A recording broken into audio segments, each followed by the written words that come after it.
Assalamualaikum warahmatullahi wabarakatuh. Halo semuanya. Jumpa kembali dengan saya, Kang Restu. Apa kabar kalian semua? Semoga kalian selalu sehat, baik, dan tentunya dimudahkan segala urusannya oleh Tuhan Yang Maha Esa. Amin amin ya rabbal alamin. Oke, seperti biasa, kali ini Kang Restu akan menceritakan sebuah kisah horor. Dan sebelum masuk ke ceritanya, bagi kalian yang belum subscribe, jangan lupa klik tombol subscribe-nya. Klik juga lonceng notifikasinya serta like video ini, agar kalian tidak ketinggalan cerita-cerita menarik dari channel ini. Oke, terima kasih. Dan langsung saja tanpa berlama-lama lagi, bagaimana kisahnya? Ini dia ceritanya.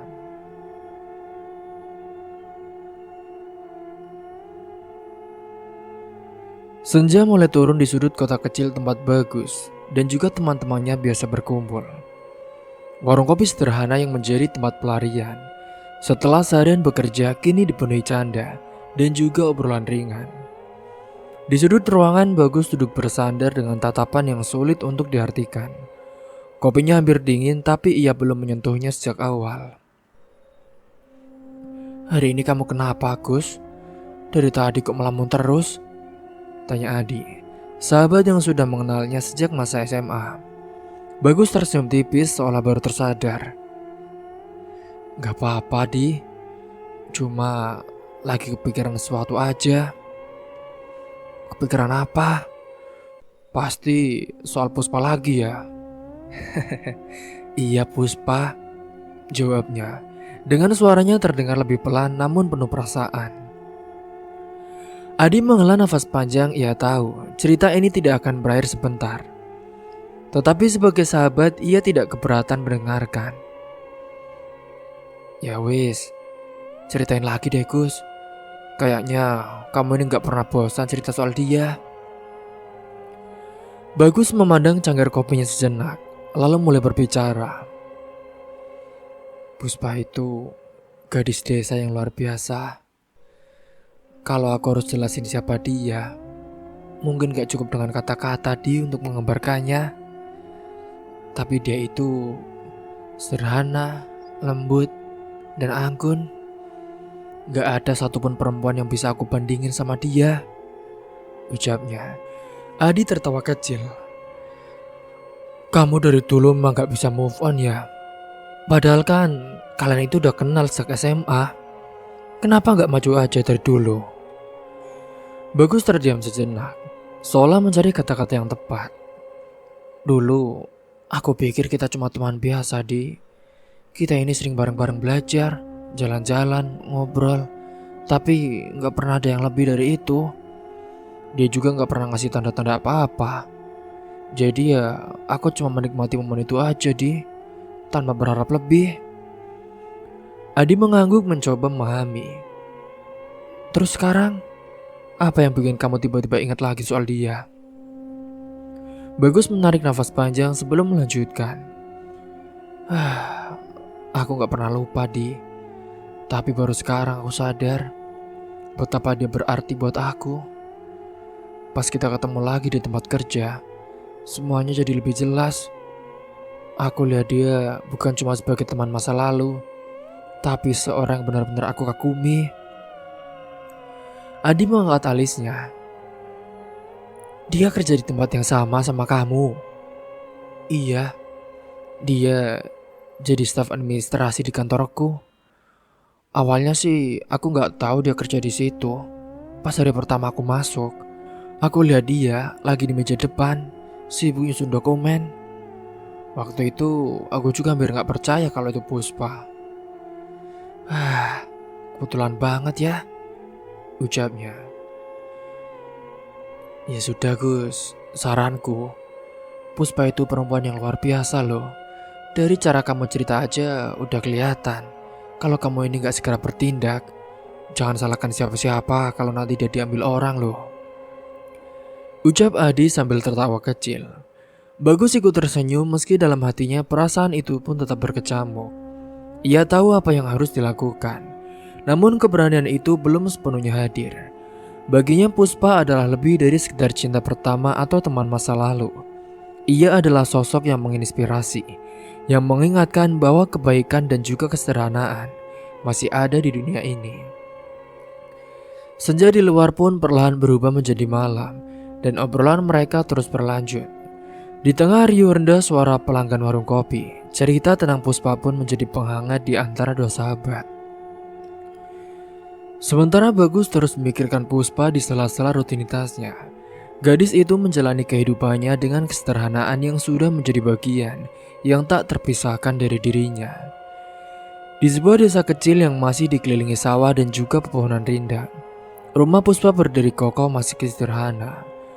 Rumah sebuah kayu dengan halaman luas, dihiasi bunga-bunga yang ditanam ibunya di sepanjang pagar. Puspa baru saja tiba di rumah setelah perjalanan panjang dari kota. Kerja di kantor administrasi memang menyita waktu, tetapi baginya, pulang ke rumah setiap akhir pekan adalah sesuatu yang tidak bisa dilewatkan. Rumah adalah tempat ia merasa bebas, tempat segala kerumitannya menghilang, dan juga tempat ia kembali menjadi dirinya yang paling utuh. Puspa, kamu sudah pulang, Nak? Suara lembut ibunya terdengar dari dapur. Sudah, Bu, jawab Puspa sambil melepas sepatu dan menyimpan tas kerjanya di pojok ruang tamu. Ia pun langsung menuju dapur tempat ibunya sibuk menyiapkan makan malam. Minggu ini sibuk di kantor, tanya ibunya sambil menuang sup ke dalam mangkuk. Cukup sibuk, Bu, tapi semuanya baik-baik saja kok. Oh iya, tadi aku sempat beli roti di kota, Bu. Ibu suka kan yang ada isi coklatnya? Ucapnya. Puspa, kamu ini gak perlu repot-repot bawa apa-apa pulang.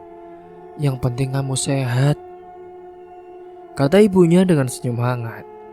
Puspa hanya tersenyum, ia tahu ibunya selalu berkata seperti itu. Tetapi ia merasa senang bisa membawa sedikit kebahagiaan untuk keluarga. Di rumah ini hanya ada ibunya dan juga adiknya yang masih duduk di bangku SMA. Ayah mereka telah lama tiada meninggalkan tanggung jawab besar di pundak Puspa sebagai anak sulung. Setelah makan malam, Puspa pun duduk di teras rumah, menikmati angin malam sambil membaca buku. Kesejukan desa di malam hari selalu menjadi pelipur lelahnya. Ia pun mendengar suara jangkrik di kejauhan, bercampur dengan bunyi kemerisik dedaunan yang tertiup oleh angin. Neng, lagi baca apa? Tanya Reni, adik Puspa sambil membawa cangkir teh hangat dan duduk di sampingnya. Novel, jawab Puspa tanpa mengalihkan pandangan dari halaman buku. Reni mengangguk meskipun ia tahu kakaknya sedang tidak benar-benar fokus pada buku itu. Sejak dulu Puspa selalu pandai menyembunyikan pikirannya di balik senyuman ataupun kesibukan. Kak, kayaknya kamu ini sering melamun di akhir-akhir ini. Emangnya ada yang lagi kamu pikirin ya, Kak? Hah, gak ada apa-apa kok, Ren.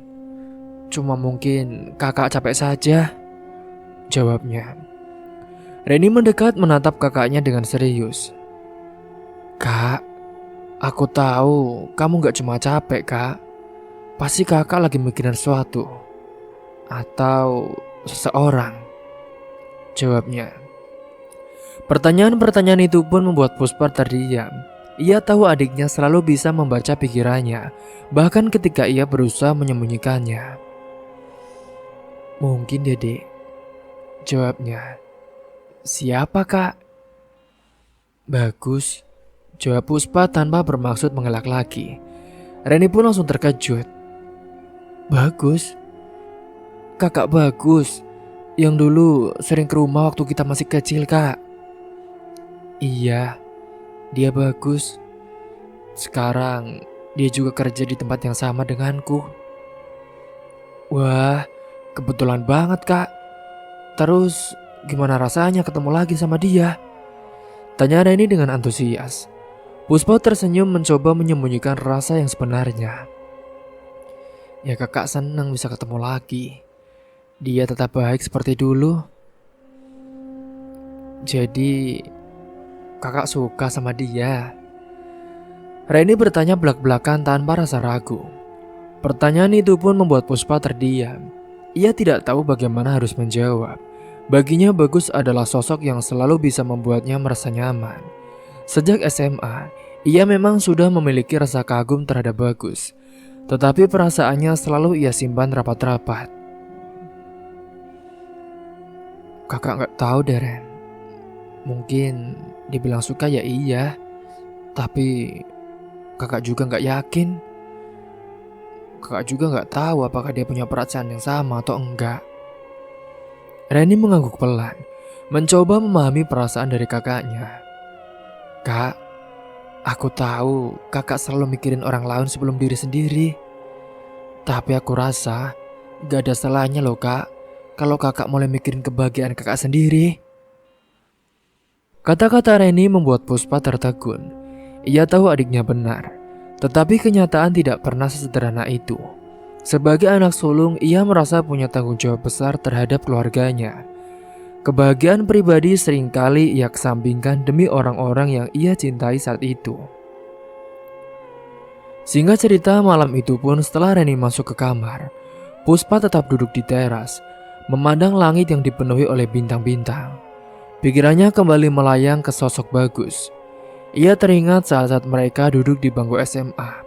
Berbagai cerita dan tawa di bawah pohon besar di halaman sekolah. Bagus selalu membuatnya merasa dihargai, meskipun ia bukan siapa-siapa untuk saat ini. Namun waktu telah berlalu dan banyak hal yang telah berubah. Bagus kini bukan lagi remaja yang ceria seperti dulu. Ia adalah pria dewasa dengan karir dan juga kehidupannya sendiri. Hari itu, suasana kantor terasa lebih sibuk dari biasanya. Puspa duduk di mejanya sibuk memeriksa dokumen yang baru saja tiba dari bagian logistik. Sebagai staf administrasi, ia sering menjadi penghubung antara berbagai divisi. Senyum lembutnya tidak pernah pudar, meskipun tugas yang menumpuk terkadang membuatnya lelah. Puspa, ini dokumen tambahan dari tim HRD. Harus diselesaikan hari ini juga ya, kata seorang rekan kerja sambil meletakkan tumpukan kertas di meja Puspa. Puspa mengangguk dengan senyum khasnya. Baik Kak Sinta, nanti langsung saya kerjakan. Dari meja sebelah, Dimas memandang Puspa dengan perhatian yang tak tersembunyi. Ia adalah kepala tim pemasaran, seorang pria muda yang karirnya cemerlang. Dimas dikenal sebagai sosok ambisius, tetapi juga ramah dan juga mudah bergaul. Namun di hadapan Puspa ada sisi lembut yang jarang terlihat oleh orang lain. Puspa, kamu belum makan siang kan? Tanya Dimas tiba-tiba, memecah keheningan. Puspa mengangkat kepala sedikit terkejut. Belum Mas Dimas, tapi nanti saja setelah semua ini selesai, ucapnya. Dimas tersenyum kecil. Kalau begitu, nanti saya belikan makan siang ya. Kamu jangan terlalu sibuk sampai lupa makan. Mas, gak usah mas, gak usah repot-repot. Nanti biar saya beli sendiri saja, jawab Puspa dengan sopan. Enggak kok, gak repot. Anggap saja ini bentuk apresiasi karena kamu selalu bekerja dengan keras. Tunggu sebentar ya, ujar Dimas. Tanpa menunggu jawaban, Dimas pun pergi meninggalkan meja kerja, membuat Puspa hanya bisa tersenyum tipis. Ia tahu Dimas sering bersikap baik kepadanya, tetapi perhatian ini terkadang membuatnya merasa canggung. Beberapa menit kemudian pun Dimas kembali dengan kantong plastik berisi nasi kotak. Ia meletakkannya di meja Puspa dengan senyum puas. Nah, ini buat kamu. Jangan lupa dimakan ya. Terima kasih ya mas, ujar Puspa dengan nada tulus. Sementara di meja lain, Bagus memperhatikan kejadian itu dengan perasaan campur aduk. Ia duduk tidak terlalu jauh dari meja Puspa, tetapi cukup jauh untuk tidak ikut terlibat dalam percakapan mereka.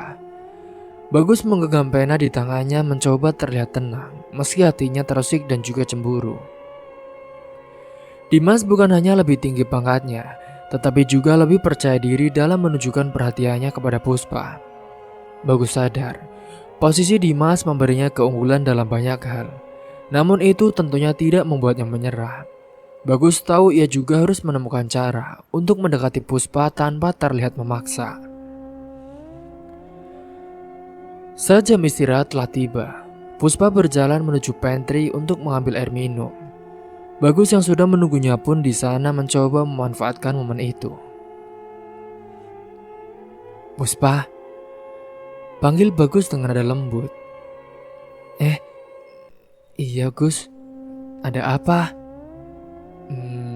Gak ada apa-apa kok, cuma mau nanya kabar. Kelihatannya kamu sibuk banget hari ini," ujar Bagus sambil mencoba memasang ekspresi santai.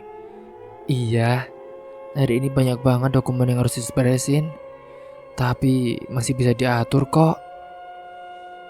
Kalau kamu butuh bantuan, bilang aja ya, aku pasti bantu," kata Bagus dengan tulus.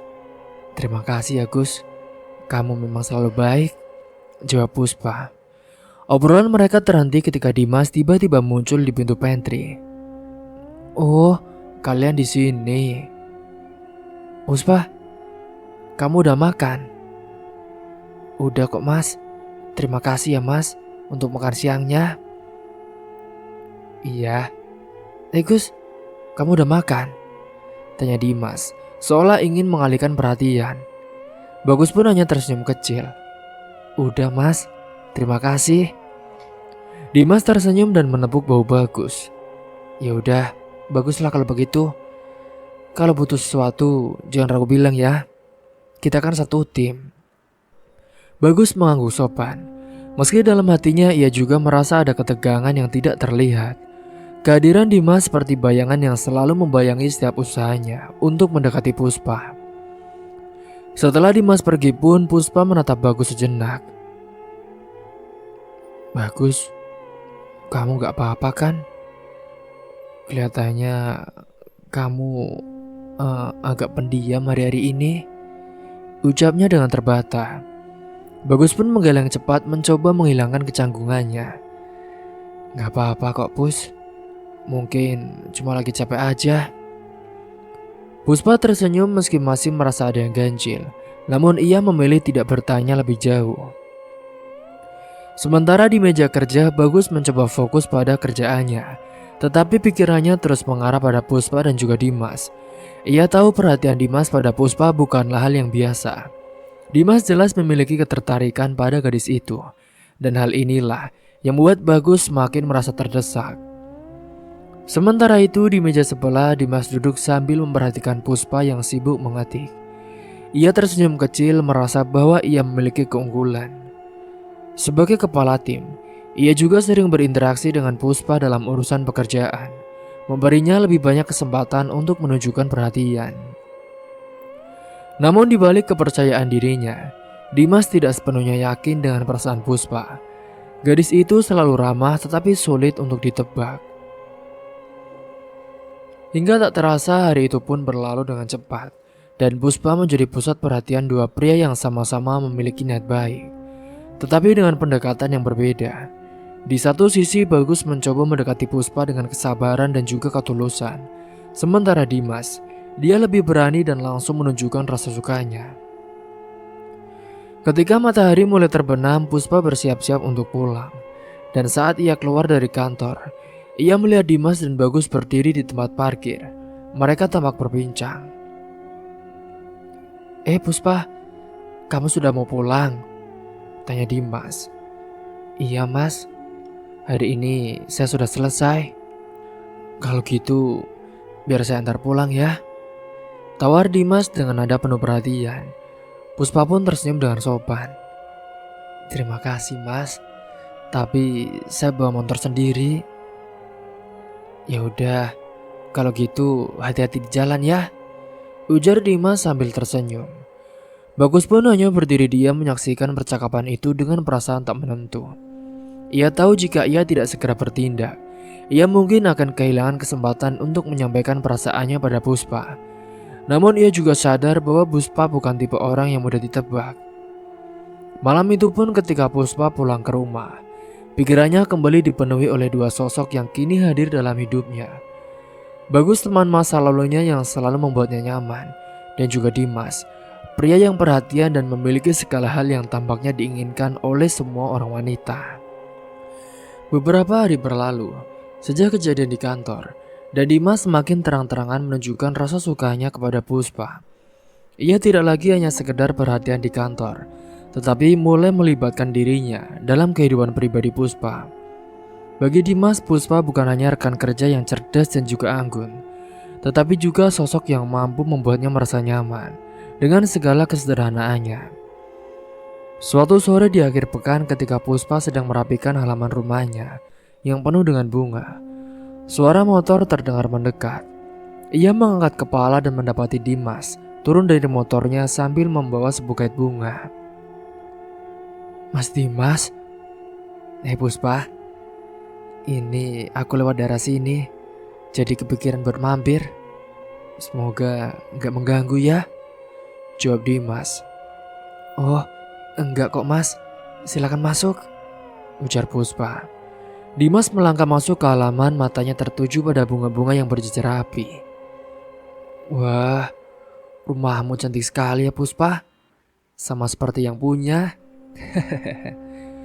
katanya sambil menyerahkan bunga yang dibawanya. "Terima kasih mas, silahkan duduk dulu. Saya buatkan teh dulu ya mas." Sambil menunggu, Dimas duduk di kursi rotan di teras rumahnya, memperhatikan suasana sekitar. Rumah Puspa sederhana tetapi rasa sangat hangat, mencerminkan kepribadian pemiliknya.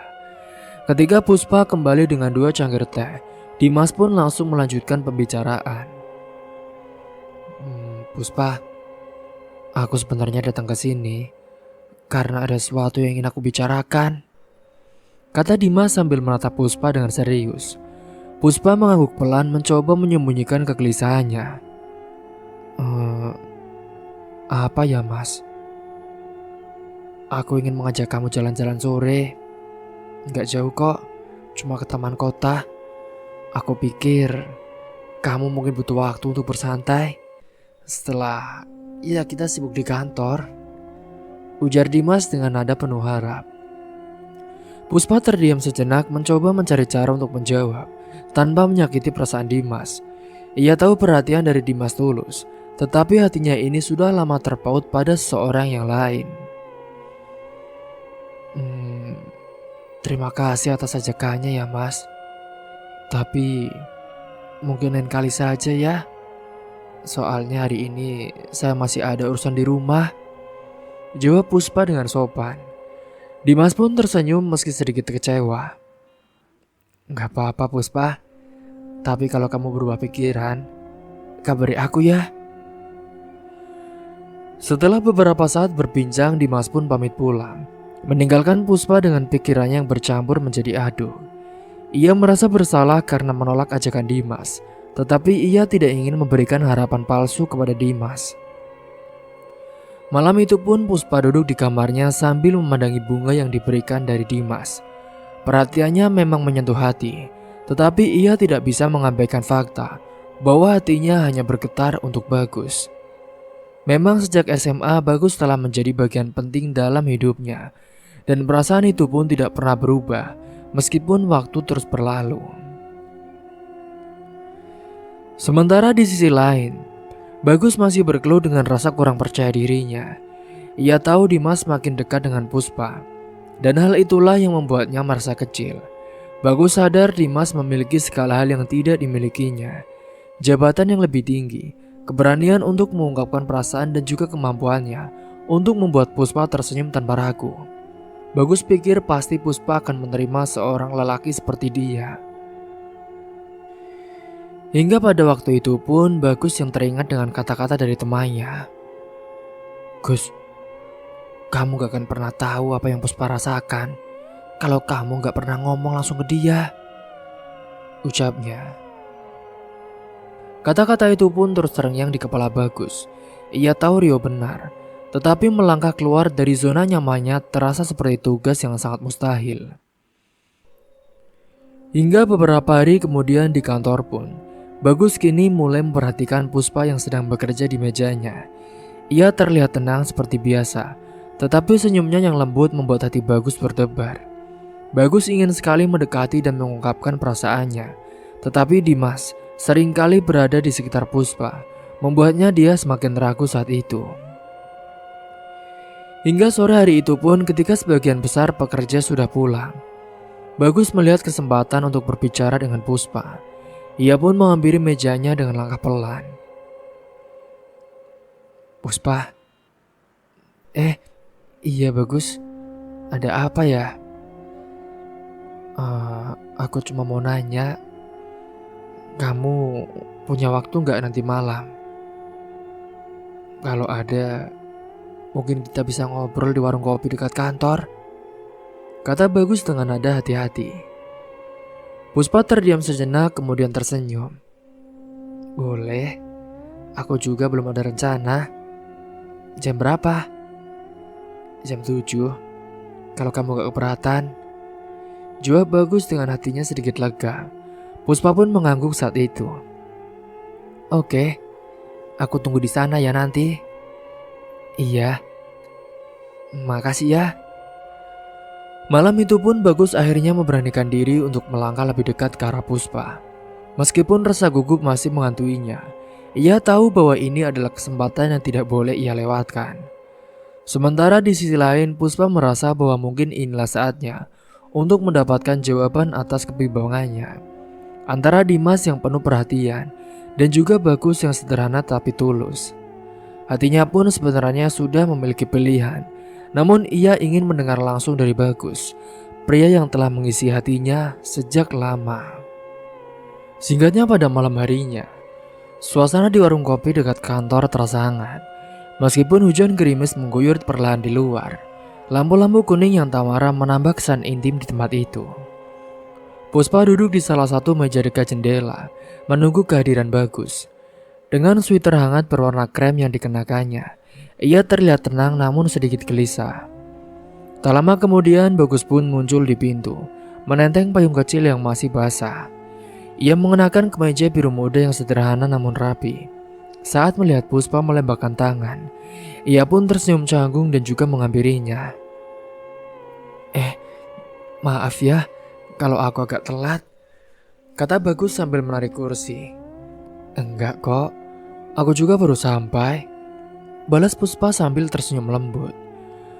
Pelayan datang dan mereka pun memesan 2 cangkir kopi. Suasana awalnya terasa canggung. Bagus terlihat sedikit gelisah memainkan ujung lengan ke mejanya, sementara Puspa menatapnya penuh dengan perhatian. Ada apa ya Bagus? Kamu kelihatan gugup, tanya Puspa memecah keheningan. Bagus menarik nafas panjang mencoba menenangkan detak jantungnya yang terasa lebih cepat dari biasanya. Sebenarnya aku ingin ngobrol serius sama kamu malam ini, katanya. Ngobrol apa ya? Kok kayaknya penting banget sih Gus? Santai aja kali. Puspa memiringkan kepalanya karena penasaran. Bagus terdiam sejenak menatap cangkir kopinya yang baru saja dihidangkan. Ia tahu ini adalah momen yang sudah lama ia nantikan, sekaligus ia takutkan. Namun malam itu suasana terasa mendukung, dan ia merasa bahwa ia tidak bisa menunda lagi. Puspa, aku tahu ini mungkin terdengar mendadak, tapi aku gak bisa terus menyimpan ini sendiri. Sebenarnya sejak SMA, aku sudah punya perasaan ke kamu. Puspa terdiam dengan wajahnya terlihat terkejut namun tidak marah. Bagus pun melanjutkan meski suaranya semakin pelan. Aku tahu aku bukan siapa-siapa. Aku juga gak punya banyak hal yang bisa kubanggakan. Tapi aku selalu ingin ada di samping kamu, mendukung kamu, dan juga membuat kamu bahagia, kata Bagus dengan tulus. Puspa masih tidak bisa berkata apa-apa. Ia hanya menatap Bagus dengan mata yang sedikit berkaca-kaca. Hatinya berdebar mendengar pengakuan itu. Sesuatu yang diam-diam sudah ia nantikan pun selama bertahun-tahun. Tapi kalau kamu gak punya perasaan yang sama, aku bisa terima kok. Aku juga bisa mengerti. Tapi aku pikir aku harus bilang ini ke kamu. Aku juga gak mau menyesal karena terus diam. Ucapnya dengan nada pasrah. Hening sejenak, hanya terdengar suara hujan di luar jendela.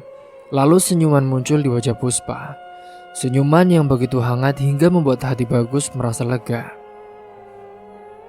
Bagus, kamu tahu kan? Aku juga punya perasaan yang sama ke kamu sejak lama, kata Puspa akhirnya dengan suaranya lembut. Bagus terkejut, ia pun menatap Puspa dengan mata yang membesar, seolah tidak percaya dengan apa yang baru saja didengarnya. Jadi, maksud kamu? Puspa mengangguk pelan, senyumnya pun semakin lebar. Iya, aku hanya menunggu kamu untuk mengatakannya lebih dulu. Aku selalu tahu kamu orang yang baik, tulus, dan juga selalu peduli. Dan itulah yang membuat aku jatuh hati. Bagus merasa seperti beban besar telah terangkat dari dadanya. Ia tidak bisa menahan senyum yang merekah di wajahnya.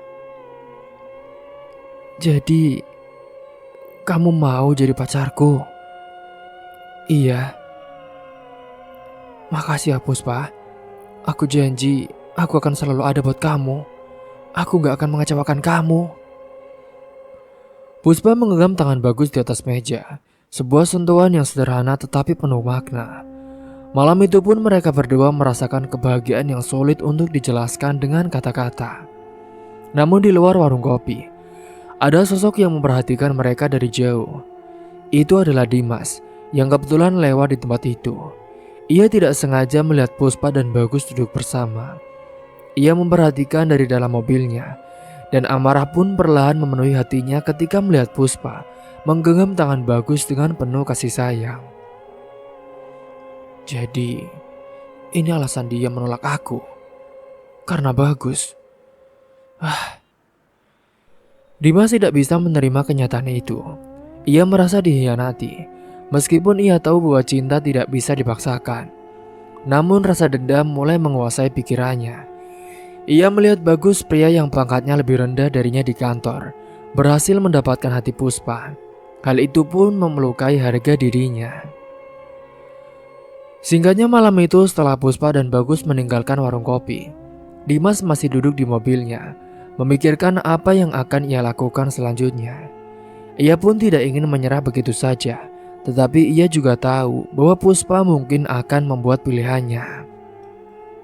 Kalau mereka pikir semuanya akan berjalan mulus, mereka salah besar. Lihat saja pembalasanku. Kau pikir kau bisa senang-senang Puspa? Bagus, pikir Dimas dengan ekspresi dingin. Sementara itu, setelah saling mengungkapkan perasaannya, di perjalanan pulang, Puspa dan Bagus pun berjalan berdampingan dengan perasaan bahagia. Hujan telah berhenti dan langit pun mulai cerah kembali. Terima kasih ya Puspa. Kamu sudah mau menerima aku. Iya. Dan terima kasih juga karena kamu sudah berani jujur malam ini. Aku tahu itu gak mudah buat kamu. Mereka pun saling tersenyum, merasa bahwa malam itu adalah awal dari sesuatu yang indah. Namun mereka tidak menyadari bahwa bayangan dendam Dimas perlahan menyelimuti langkah mereka, yang membawa ancaman yang mungkin akan menguji cinta mereka di masa depan. Kehidupan di kantor terasa berbeda sejak hubungan Puspa dan Bagus resmi terjalin. Kini keduanya sering terlihat bersama, saling memperhatikan dengan penuh kasih. Saat jam istirahat tiba, mereka kerap duduk berdua di sudut kantin, berbincang sambil tersenyum lebar. Rekan-rekan kerja pun mulai menyadari perubahan itu, tetapi sebagian besar dari mereka merasa senang melihat pasangan baru ini. Bagus yang selama ini dikenal pendiam dan juga cenderung tertutup, kini tampak lebih percaya diri. Kehadiran Puspa di sisinya memberikan energi baru, seolah-olah ia menemukan alasan untuk terus berkembang. Gus, kamu kok kelihatan lebih ceria sih akhir-akhir ini? Komentar Rio sambil menepuk bahu Bagus di ruang kerja. Bagus pun tersenyum kecil sedikit malu. Ya, mungkin karena sekarang aku punya alasan buat lebih semangat. Puspa di sisi lain pun tetap menjadi sosok yang anggun dan juga rendah hati. Meskipun hubungannya dengan Bagus kini bukan rahasia lagi. Ia tidak pernah memamerkannya secara berlebihan. Namun perhatian kecil seperti membawakan kopi untuk Bagus atau sekedar berbincang di meja kerjanya sudah cukup untuk menunjukkan betapa mereka saling menyayangi. Namun suasana hangat itu tidak dirasakan oleh semua orang. Dimas yang duduk di meja sebelah Puspa, dia merasa semakin tertekan setiap kali melihat kedekatan mereka. Hatinya terbakar cemburu dan rasa dendam pun semakin hari semakin tumbuh. Kamu gak bisa terus begini, Dimas. Kalau kamu gak bertindak, dia akan terus bersama Bagus. Gumamnya pada diri sendiri suatu malam di apartemennya. Dimas yang merasa kalah di depan Bagus, dia pun mulai mencari cara untuk merebut Puspa kembali. Awalnya ia mencoba mendekati Puspa dengan cara yang lebih halus, seperti menawarkan bantuan di pekerjaan atau memberikan perhatian kecil. Namun Puspa selalu menjaga batas. Sikap sopan namun tegas dari Puspa membuat Dimas semakin frustasi. Hingga pada suatu hari pikiran-pikiran gelap dan sesat pun mulai menguasai dari Dimas. Saat Dimas sedang berbincang dengan seorang teman lama di sebuah kafe, ia mendengar cerita tentang seorang dukun yang dikenal mampu membantu masalah cinta. Serius, Mas? Dia benar-benar bisa bikin orang jatuh cinta. Ia bukan cuma jatuh cinta lagi, Dim. Kalau dia sudah pakai mantranya, orang itu bisa tergila-gila sama kamu. Tapi ya kamu tahu, harganya tuh mahal. Dan juga suatu saat pasti ada resikonya. Kan itu pelet, jawab temannya sambil terkekeh. Dimas terdiam, ide itu terasa gila. Tetapi ia juga sudah tidak tahu harus berbuat apa. Puspa menolak dirinya dan setiap hari ia harus menyaksikan wanita yang dicintainya bersama pria yang menurutnya tidak sebanding dengan dirinya. Namun di sisi lain ia juga tidak mau kekasih hatinya ini akan mengalami nasib yang berbahaya jika nantinya ia benar-benar melakukan pelet itu. Hingga pada malam harinya pun setelah lama mempertimbangkan, Dimas akhirnya memutuskan untuk mencoba. Dengan membawa alamat yang diberikan temannya, ia pergi ke sebuah desa di pinggiran kota, tempat dukun itu tinggal. Singkatnya, suasana di rumah sang dukun pun terasa mencekam. Lampu remang-remang dan bau dupa memenuhi ruangan. Seorang pria tua dengan mata tajam menyambut Dimas dengan senyum tipis. "Anak muda, apa yang kamu cari di sini?" tanya dukun itu dengan suara berat. "Saya ingin seorang jatuh cinta pada saya, Mbah." Cinta? Cinta atau nafsu?" "Apapun yang membuat dia memilih saya daripada orang lain, Mbah." "Baiklah, tetapi ingat, cinta yang dipaksakan dengan cara ini mungkin saja tidak akan bertahan lama. Atau kamu siap dengan resikonya?" Dimas mengangguk perlahan. Ia juga merasa bahwa tidak ada pilihan lain. Setidaknya ia ingin merasakan cinta dari Puspa. Dukun itu pun lalu meminta beberapa barang pribadi milik Puspa, seperti foto atau benda yang pernah ia sentuh. Untungnya saat itu Dimas sudah mempersiapkan hal itu sebelumnya. Ia pun membawa pena yang pernah dipinjamkan Puspa kepadanya di kantor, serta membawa kacamata Puspa yang ia tinggal di dalam kantor. Hingga singkatnya pada saat itu pun ritual dimulai.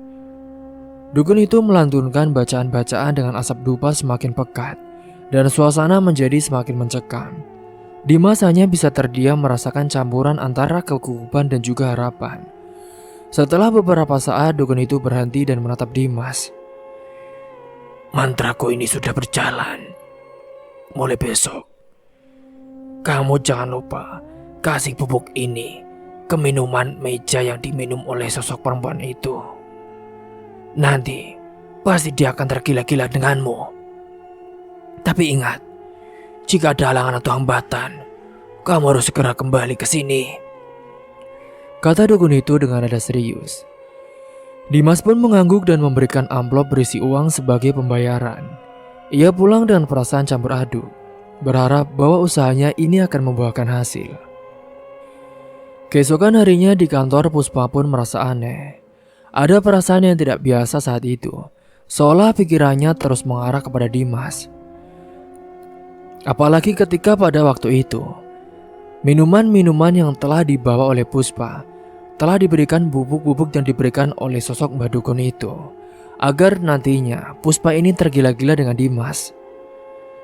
Ketika Dimas menyapanya pada hari itu, Puspa merasa jantungnya berdebar tanpa alasan yang jelas. "Selamat pagi Puspa," kata Dimas dengan senyum lebar. "Oh, pagi Mas Dimas," jawab Puspa dengan nada sedikit gugup. Bagus yang duduk tidak jauh dari mereka pun memperhatikan perubahan sikap Puspa. Ia merasakan ada sesuatu yang tidak biasa, tetapi ia tidak langsung menanyakannya. Hari itu pun Puspa terlihat sedikit gelisah, seolah-olah ada yang mengganggu di pikirannya. Namun meskipun mantra dukun itu mulai bekerja, cinta sejati yang Puspa rasakan untuk Bagus tetap menjadi pelindung yang kuat. Ketika Bagus mendekatinya saat jam istirahat, perasaan hangat yang selalu ia rasakan pun kembali muncul. "Sayang, kamu baik-baik saja kan?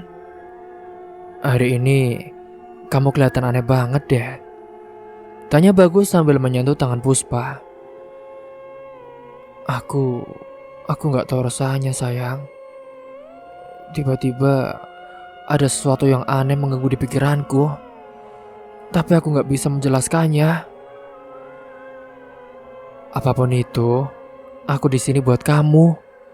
Bagus meremas tangan Puspa dengan lembut. Malam harinya pun Puspa mencoba merenungkan perasaannya. Ia merasa ada dorongan yang aneh untuk mendekati Dimas, tetapi hatinya tetap teguh pada Bagus. Ia tidak menyadari bahwa ia sedang berada di tengah pengaruh mantra dan juga bubuk rahasia yang diberikan oleh dukun, yang nantinya mencoba menggoyahkan cinta dia kepada Bagus. Sementara itu Dimas merasa semakin yakin bahwa rencananya akan berhasil. Ia pun terus mendekati Puspa mencari celah untuk membuatnya sepenuhnya berpaling dari Bagus. Sementara Puspa yang memang dia adalah orang yang taat agama, akibat gangguan-gangguan itu pun setidaknya bisa menamainya dari hal-hal buruk itu. Hingga pada hari itu pun dia mencoba melawannya dengan berbaca dan juga berzikir kepada Tuhan, agar nantinya gangguan-gangguan itu yang ada di pikirannya bisa hilang dengan seketika. Cerita pun sampai di sini dulu. Tunggu kelanjutannya di part selanjutnya. Mungkin itu saja yang dapat saya sampaikan. Kurang lebihnya mohon maaf apabila ada salah kata ataupun ucapan yang kurang berkenan bagi kalian semua. Sampai jumpa di cerita selanjutnya. Akhir kata, wassalamualaikum warahmatullahi wabarakatuh.